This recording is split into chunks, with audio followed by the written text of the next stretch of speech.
You know, because you were all here, that last week we finished Sefer Bereshit, the book of Genesis, which is filled with stories of individuals, beginning with Adam v'Chava, Adam and Eve, and then to Noah and Abraham and Sarah, their children, their grandchildren. And at the end, Yaakov gathered all of his kids, plus a couple of his grandchildren around him, and gave them individual brachot, because each one of them was different. Each one of them had their own strengths and weaknesses and personalities and dreams, each one highlighted with such extraordinary clarity. And afterwards we shouted out, Chazak, Chazak, v'nit chazek, that through this we will be strengthened. And that brings us to this parasha, Shmot. It's about names. And we read the beginning of it. These are the names of Bnei Yisrael who came to Egypt with Yaakov, Reuven, Shimon, Levi, Yehuda, and the rest of them who make up the tribes. Because everything in the Torah up to this point has been about those individuals. And the next line, as we keep talking about people, talking about individuals, is, and the total number of 70 people, that makes up Bnei Yisrael. All of a sudden, it's a group. And sure, these next 4 books that we just embarked upon this morning, they are about Moshe, because he's the main character, but they aren't really about him. They're about Bnei Yisrael, the children of Israel, Am Yisrael, the Jews. It's about the Jews. It's about people, but it's about more than them. It's about a nation, its present, its past, its future. There's even discussions of international relations, and it's like all good Jewish questions and answers. Is it answer A or B? No. It's C. It's all of the above. And as we know, I talk about it a lot of times from exactly where I'm standing right now, that we're required to hold at least 2, sometimes many more than 2 ideas and emotions, sometimes contradictory feelings in our hands, in our heads, and in our hearts, all at the same time. We've been dreaming about, we've been praying for tomorrow for 469 days. That the fighting will stop, that innocent hostages will be freed, that 19-year-olds will come back home from across the border, and Gazans will return to their homes as well. In over 42 days, 33 who've been through an unbearable hell will be reunited with their families. Babies, teens and 20s who are at a dance, elderly, coming home. And so much of the world, bereft of morality, sees this as a prisoner exchange. 33 being traded for 1,000, maybe more. Not differentiating babies and children, people sitting at home, from the people who were sitting in jails, convictions ranging from harming security to weapons to murder. And it's unbearable. It's absolutely unbearable. And there's no choice. There's absolutely no choice. How many tears on Simchat Torah, at funeral processions in Jerusalem, at weddings, at Hirsch's Shiva, each time getting news, hopefully good news, about a family member returning from across the border. Every one of us staring at our screens all day long, refresh, refresh, refresh. The joy and relief is unmeasurable, and it can't be overstated. And yet at the same time, it's just 33 in this first phase, leaving 65 in hell. We know that many of those 65 were murdered. They've long been dead, perhaps for these 15 and a half months, and they'll only return in coffins as bargaining chips for more criminals. And not only that, even of the 33, not all of them in this first phase are alive. For Hamas's cruelty has made sure of that. The emotions that well up in us of relief, of joy, of rage, of fear and exhaustion, and the tears are nowhere near done.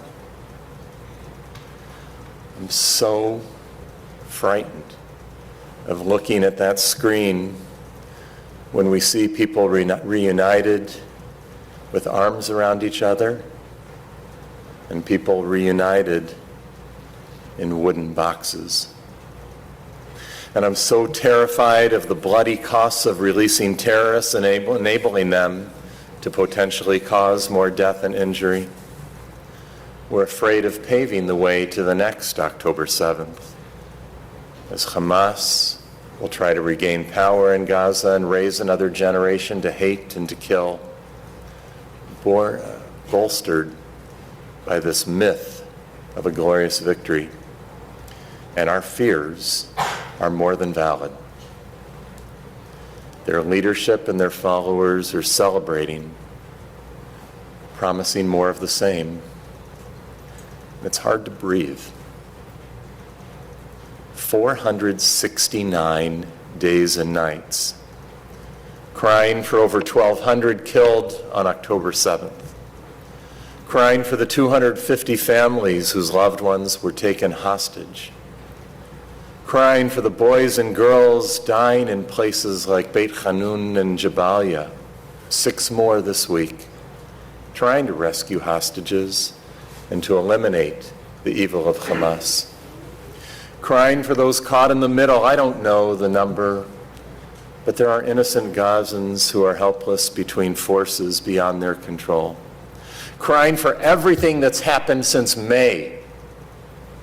8 months.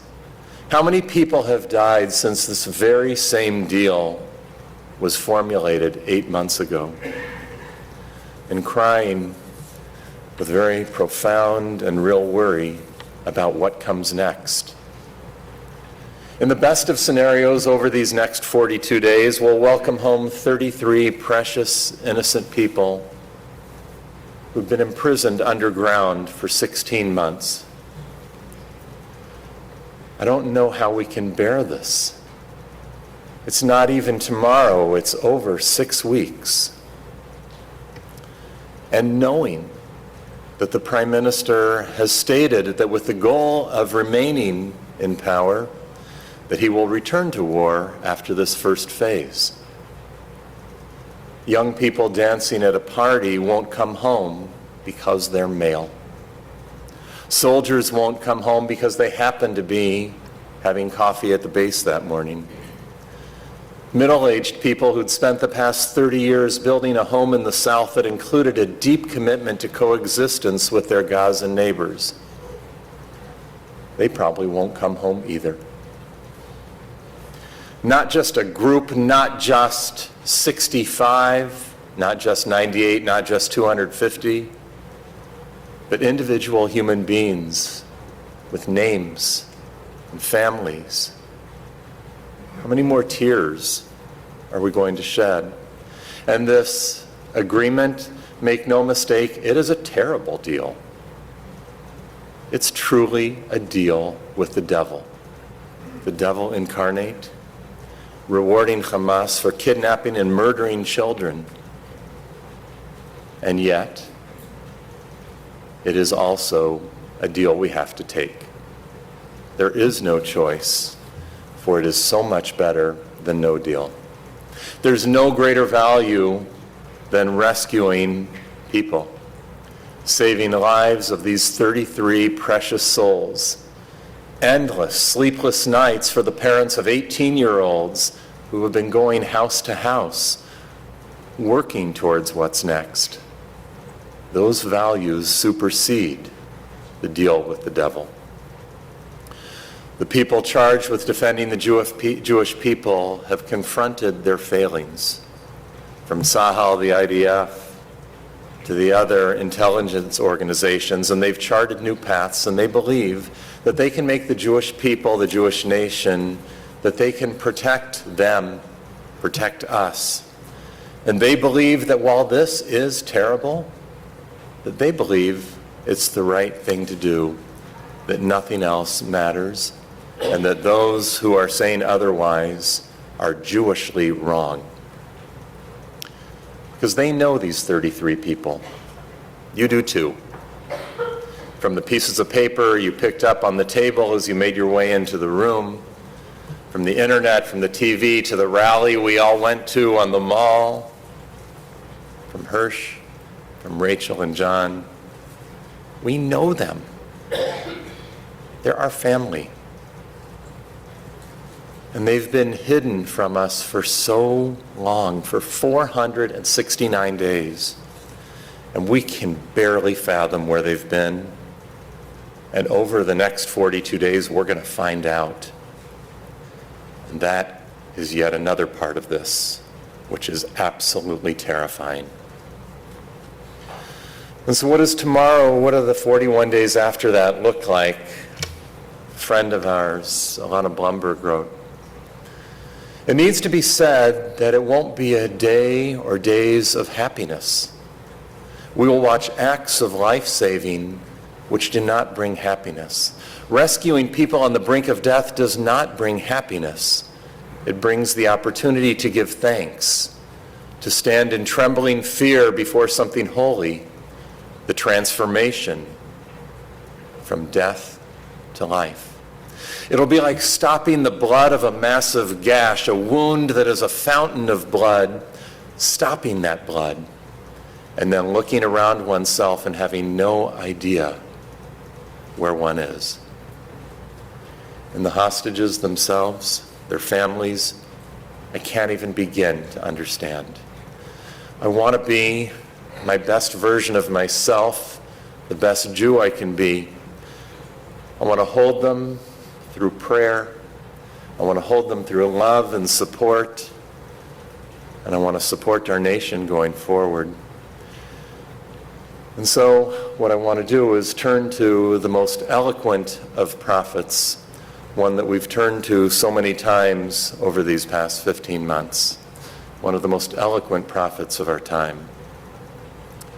When asked why she and John have continued to fight for the release of the remaining 98 hostages after Hirsch was murdered, Rachel Goldberg Poland explained, "People seem confused that John and I are relieved and happy that so many of our hostage community, our family, will finally be reunited with their loved ones. That doesn't mean we're not in agonizing mourning and oozing with grief for our beloved Hirsch, who we buried 135 days ago. It means we hold two truths. We can hold even more. Humans are fascinating creatures. We can experience a multitude of diverse feelings simultaneously. So we can experience suffering while we still have the capacity to laugh. We can be longing for someone and capable of celebration. We can be weeping and resilient. We can be yearning and hopeful. What is essential to us at this moment is that we make sure that this is the beginning of the end and not the end. Getting out 33 cherished human beings is critical, but there are still going to be 65 left in captivity. And that remains a microcosm of failure of all of humanity. So I'm going to end this morning the same place where I began, noting our strength as a people, a nation, and calling out the names of our people in this story. The 33 who are in our hearts over these 42 days of relief, joy, of rage, of fear, exhaustion, gratitude, and tears.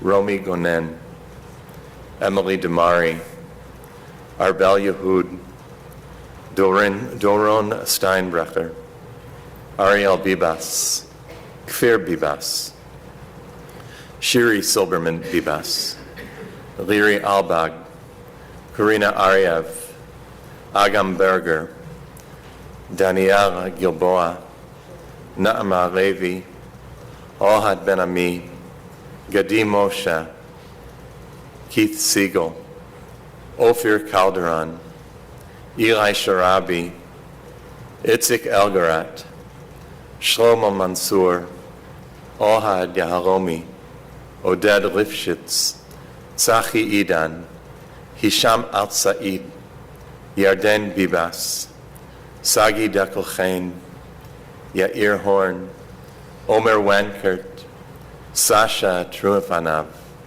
Elia Cohen, Or Levi, Avera Mengistu, Tal Shoham, Omer Shem Tov.